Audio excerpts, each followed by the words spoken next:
Hi, everyone. Judge Andrew Napolitano here for Judging Freedom. Today is Monday, June 16, 2025. Joining us from Tehran is the great Professor Seyed Mohammad Marandi. Professor Marandi, it is a pleasure for me and for our very large audience to hear you. Thank you very much for your time. I realize there was a long delay between my words and your response, but we'll do our best to conduct this interview. Thank you for joining us.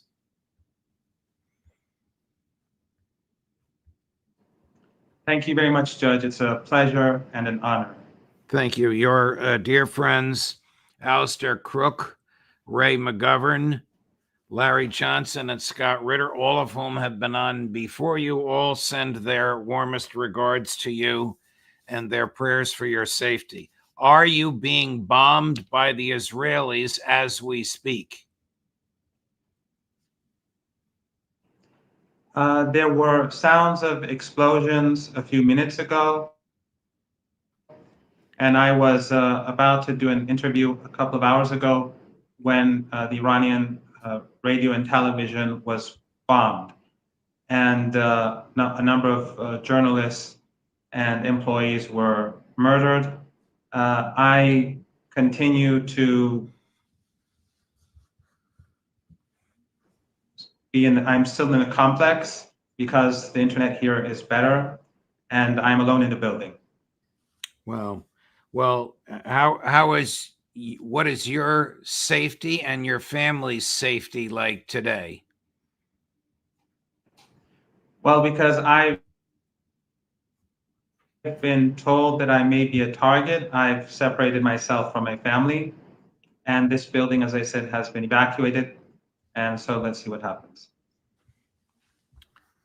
Does the Iran government have the nuclear secrets of Israel, which of course Israel dreads having revealed to the world? Yes, my understanding.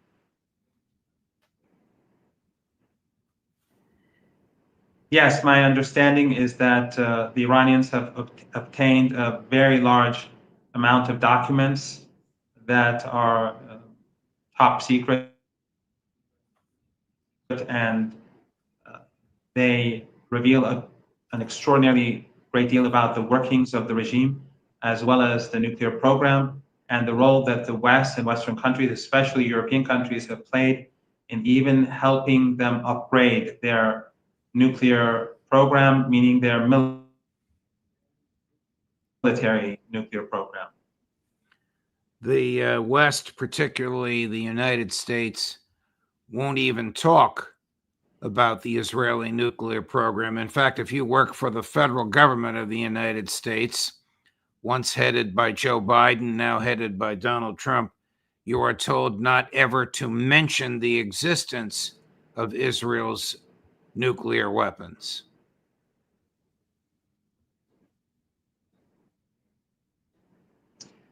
I assure you that if one day the madmen in Tel Aviv use nuclear weapons, the Western elites, Western media will somehow justify it. I was just in an interview with Piers Morgan, and he was antagonizing Iran and creating a caricature of Iran in order to justify war, death, and destruction. And ironically, as we were doing the interview, Iranian journalists were dying very close to where I am. What is the extent of the damage that the Israelis have caused in Tehran, both to civilians and to military sites? The damage is a lot less than we hear in the Western media and online. First of all, their warheads are much smaller, and a lot of the damage is caused by drones. So the Iranian warheads which strike Israel are very large and very destructive. On the other hand, the Israelis claim that they've destroyed jets and missiles, as well as radar systems. but most of them are decoys. And if you look at the footage of the explosions, there is no secondary explosion. And the irony is that these are military officials that post them inside Israel, yet they don't recognize that when a missile is supposed to explode, the secondary explosion is much greater. But since we don't see that, it is clear that the Iranians have been using decoys everywhere to deceive the Israelis and to force them to spend their missiles without actually causing damage. Damage has been done. People have died. In a building near my home, on the first night, they wanted to kill, I think, 2 senior officers, and they brought down the building, killing 65 people, including over 20 children. That is not a fantastic intelligence coup. That is mass slaughter just to kill 1 or 2 people whose place of residence is known to everyone. Can Israel, in your view, and you're well known in this field, can Israel defend itself from the Iranian response? No, the Israelis do not have that capability, and that is why they're dependent on the entire NATO force.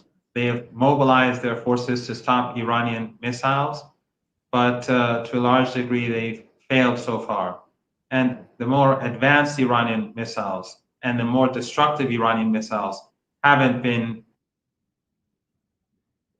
used yet. The Iranians are largely using older missiles that have been in stock for 20, 25 years, and a few more advanced missiles. But the Israelis so far, despite that, they have not shown, the US and the Europeans, they have not shown the capability to block Iran, despite the fact that their radar bases in Turkey and Qatar and the Emirates, in Bahrain and elsewhere have been used to help them, and the airspace of Jordan has been put at their service in order for them to block Iranian missiles and drones. But we see that despite all that, they are still effectively targeting the Israeli regime. Professor Marandi, you were born in the United States of America.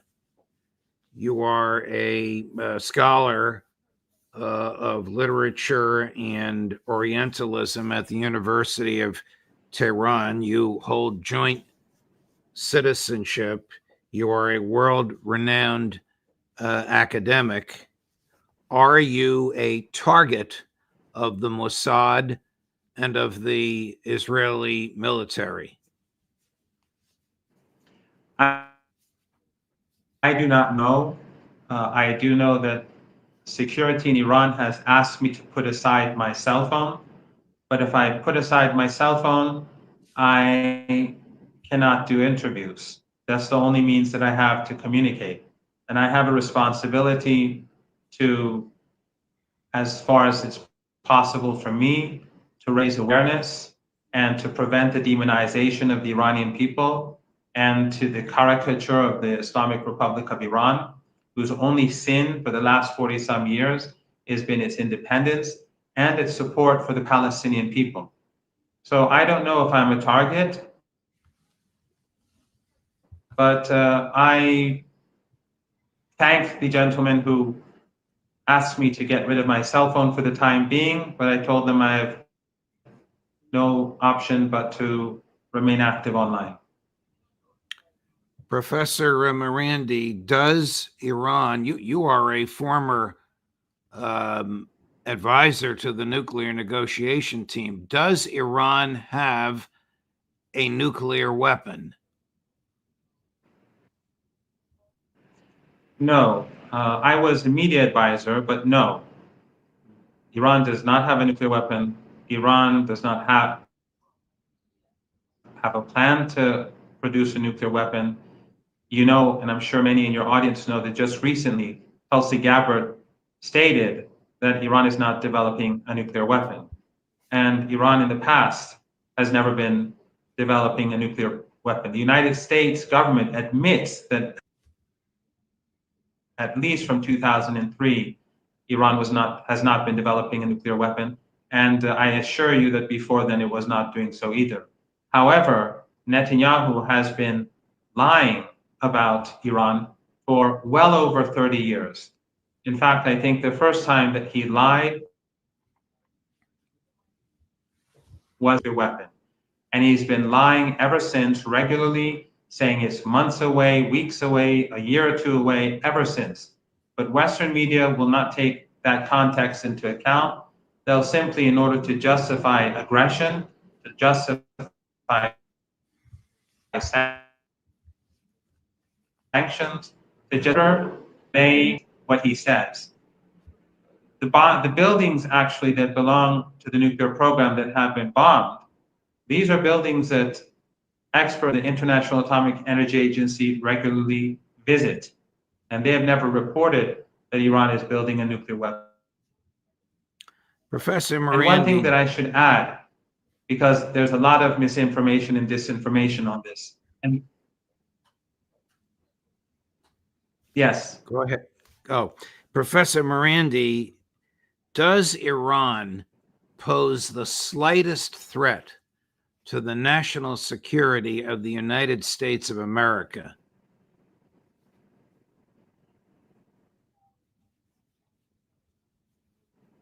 Absolutely not. It has never been a security threat to the United States of America. The United States has been attacked once by terrorist organizations based on their own narrative, based on their version of events that they themselves created, and that was blowback. They created Al-Qaeda. Whether one believes that narrative or not, the point is that the only major attack carried out in the United States was brought about by their own creation. They used Al-Qaeda again in Syria, in Libya, and elsewhere. Just one point, Judge, that I'd like to point out, and that is that with regards to the International Atomic Energy Agency, the board of governors is a political entity, and it is dominated by the West. The recent resolution that was passed against Iran, only Western countries voted for it. But since they dominate this body, like all the international institutions and bodies that were created after the Second World War, they got the majority. The only non-Western countries, as far as I know, were Argentina, which you know who's in charge now, Korea and Japan, which are clearly in the Western camp. The global South voted against or did not vote for the resolution, such as China, India, Russia, and others. Yet the resolution was passed because the West was behind it. This is a political decision, and that is in order to put pressure on Iran. But there has never been evidence that Iran is pursuing a nuclear weapon. Iran is well within its rights to enrich uranium at whatever level it wants. And the reason why Iran today enriches uranium at 60% is because Iran wants leverage so that the United States would be forced to remove sanctions that are targeting women and children in Iran, just like in Cuba and elsewhere. The United States removed sanctions against Al-Qaeda, against Syria that's dominated by Al-Qaeda and ISIS today, but it won't remove sanctions from Cuba or Iran. And so this is leverage. And during the nuclear negotiations 3 years ago, when I was a media advisor, I said this repeatedly and on Hard Talk on the BBC, that Iran enriches uranium at 60% so that it can use this to force the Americans to stop crushing ordinary Iranians.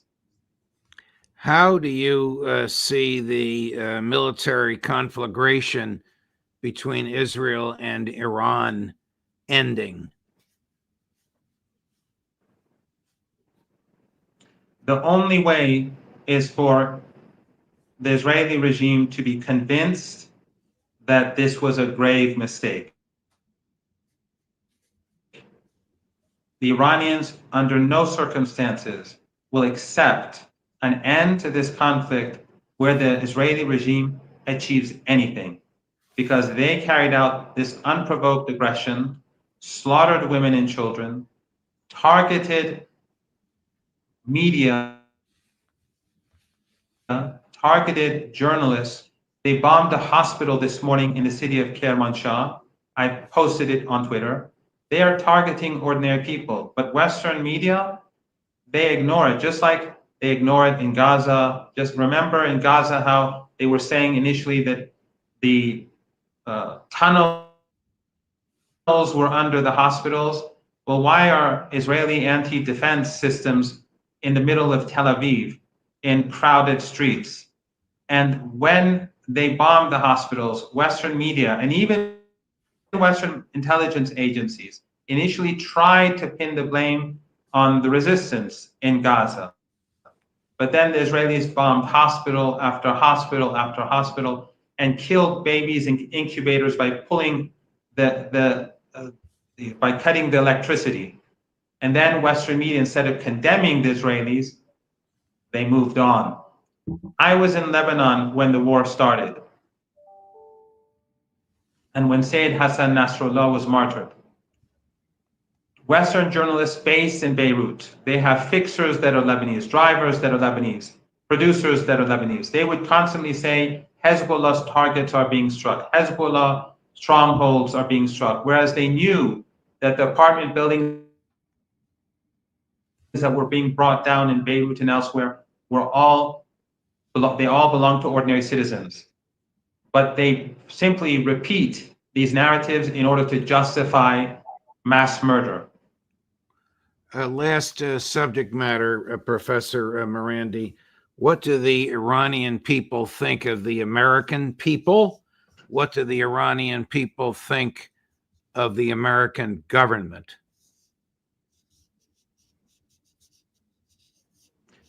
Iranians have no dislike whatsoever for American people. Americans who visit Iran can tell you that they are treated with great kindness, and the dislike is towards the American government. The American government has done great injustice to the Iranian people. They overthrew the Iranian government in 1953 and installed a cruel Shah and created his secret police, the Savak, a brutal and barbaric organization. During the revolution, when the Shah was gunning down people on the streets, the US president called him and gave him support. After the revolution, they gave the Shah refuge. The Shah had killed so many people, and that's why the students took over the embassy, because it's like Iran or any other country in the world after 9/11 giving refuge to Osama bin Laden. That's how young Iranians felt when they took over the embassy. But later, the Americans supported Saddam Hussein. The West gave him chemical weapons. Germany, in particular, the irony of Germany giving Saddam Hussein chemical weapons. I survived 2 chemical attacks, Judge. I survived mustard gas, and I survived the nerve agent. No one ever apologized. And only when Saddam invaded Kuwait did Western media and the US President George Bush, the father, start talking chemical weapons in Iraq. They gave him the weapons to use against his own people and Iranians, and they destroyed Iraq later on in the name of chemical weapons, which he no longer had. Professor Marandi, I know our connection is not that good, and I've tested your patience long enough. Will you come back and visit with us again?